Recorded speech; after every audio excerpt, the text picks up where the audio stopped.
Thank you very much. As the moderator has mentioned, this event, as you all know, is organized by the Center for Alternative Politics and Security. And I would like to thank the entire team for making this happen. But I also like to acknowledge the support of our partners. We have State Capacity and Citizenship Building Research Center, whose co-founder, Dr. Muhammad Ibrahim, is with us. And the other partner is On the Peace Africa, whose founder, Beatrice Baden, is also with us. Now, I would like to, first of all, before I come to what CAPSWA Center can do in this whole quagmire of, decadent politics, if I may use that word, although cautiously, is to tell us about the state of democracy and governance from the regional level to the national level. The regional level being West Africa, but the national level a little bit about what is actually happening within Ghana, which has been touted as a model democracy in Africa and West Africa. Now, I want to highlight a few contradictions in the governance of our region. And I'm making specific references to specific cases. Now, first of all, I have 4 contradictions that I have observed in terms of the politics and the governance of West Africa. First, we go to Mali. In the late 1990s and the early 2000s, Mali was considered by many scholars as the bastion of democracy in West Africa. All right. The problem is a decade later, that country has given up to both authoritarianism and instability of unusual proportions. All right, I want us to note the contradictions here. Second, a few months before the Nigerian coup, because there had been a coup in Burkina Faso, as well as in Mali, Niger stood out as the only trusted Western ally and a democracy in that region. But a few months later, when the coup happened, Niger is now led by a military leader, and it is considered by many as a rogue state.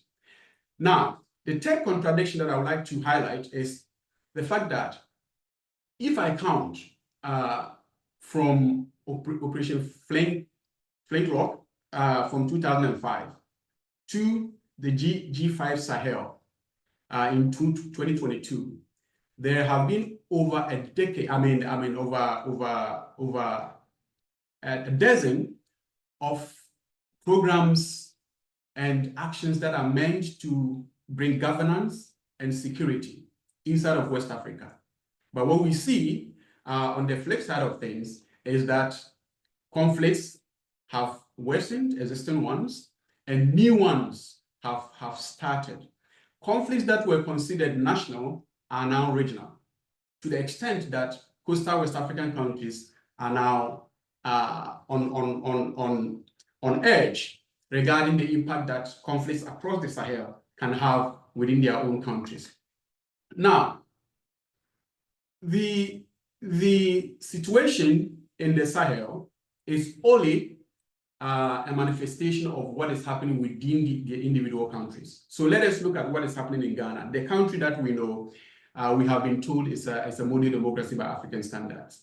Now, Ghana's democracy is over 3 decades old. I mean, if we want to count from the starting of the Fourth Republic.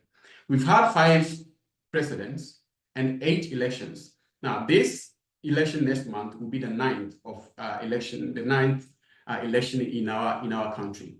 But let us look at what this democracy has had to show for all these years and across all these presidents and all these elections. First, we still experience election-related violence.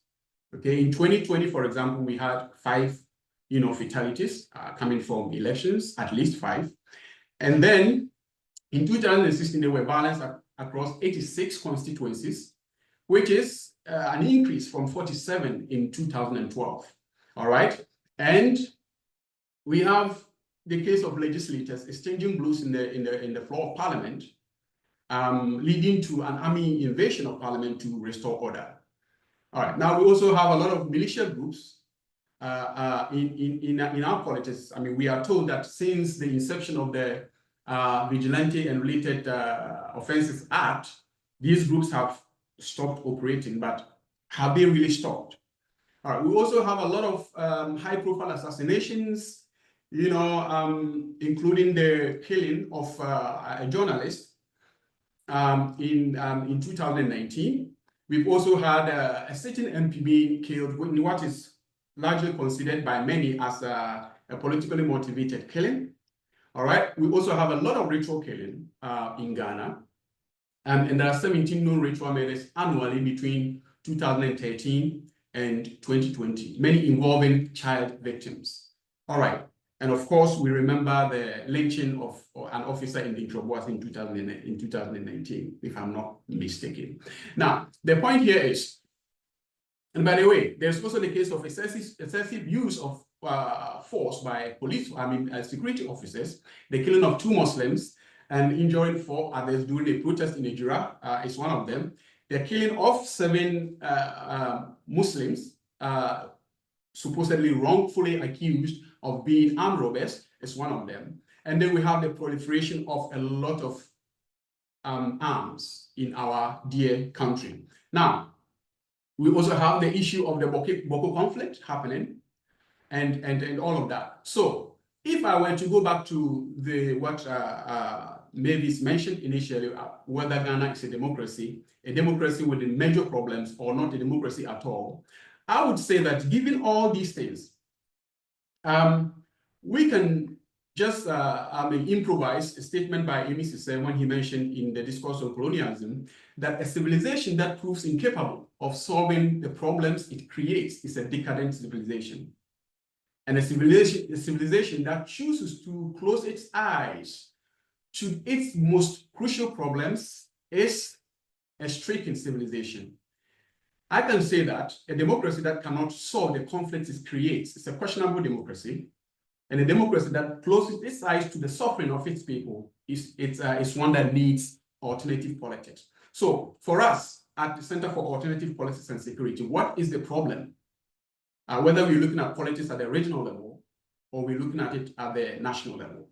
We believe that the structures of politics, have erected a boundary, a barrier between the citizenry and the elite who govern. And as a result, citizens are systematically disenfranchised. And I am also happy that Ben mentioned what was his term, monopsony, and all those other scary sounding words that he used, but which are nevertheless very legitimate, expositions regarding the politics that we practice in our dear country. Politics is transactional, okay? If you go to our friends, our brothers and sisters who sell in the streets of Accra, they will tell you that if they were approached by a buyer who asked them, how much is your product? And they tell them, our product, for example, 100 Ghana cedis, and in fact, the price is like 50. And if the buyer doesn't know the quality of the product they are going to buy, and if they don't know that the product should cost less than 100 cedis, they'll just pay because they don't know any better. They cannot tell, the quality of the product and how much the product should actually cost. Now, here, we feel that if citizens are denied systematically the tools to take leaders to account, then it is almost impossible for there to be any meaningful change that can bring people-centered politics within the body politic of our country. So what is the solution? We feel that we need to bring people back in politics, whether we're talking about regional countries or, our dear country, Ghana. We need to bring people back into politics. We need to bring our communities back into politics. And we also need to bring our traditions back in politics. Now, bringing people back in politics means that we should remove the structures that erect barriers between the people and the center of politics, because most people are left on the margins of politics and they cannot really meaningfully have an impact on the structures, on the practice of politics within our country. The communities All right, and under the people, we forget that the youth are a significant chunk of our population. Women are, to a larger extent, the foundations of our economy. All right, and yet the structures sort of disenfranchises this critical segment of Ghanaian society and pushes them to the fringes of politics, the community, and there are traditions. The Fourth Republic is a neoliberal republic, you know. Are there any alternatives within our culture, our traditions, our communities, our history that we can bring to the center of politics to make up for the failures of the liberal idea? Not to say that take the liberal idea and just throw it out through the window, but to look at it. And given all these problems that we have enumerated, how can we bring, alternatives from within, not from without, to make sure that our democracy is actually functioning very well? Now, I'd like to conclude by suggesting things that, talking about things that the Center for Alternative Politics and Security West Africa has done or intends to do. First, we believe that we need to mentor peace. Peace and stability and democracy, we need to mentor it from the very early years of our lives. So we have a program called Mentoring Peace, where we actually go to schools, institutions, and talk to young Ghanaians who are now coming up. And as we all know, the leaders we have in parliament today, 10 years, 15 years, 20 years back, they were in those very institutions. We also talk about parenting peace. We are not only mentoring peace, but we want to parent peace. And this is a project that we haven't started, but we feel that if we were to get the right support, we can then begin to talk peace and democracy to our parents before they even let the children that they give birth to come into the societies and have whatever impact that they should have. Now, I would like to end here by saying that our philosophy in making sure that all these changes that we speak of materialize is to talk about politics, because we cannot separate politics and security. Is to talk about human security, because the reason why we do our job, our work, is for the people. It is a human world that we want to create, a world of reciprocal recognitions, if I were to quote Frantz Fanon. And finally, we want to highlight indigeneity, bring in the indigenous traditions of Ghanaians and West Africans a little bit to the center of politics, to complement whatever we have from the neoliberal idea. I am happy to provide further comments as we go forward. Thank you very much.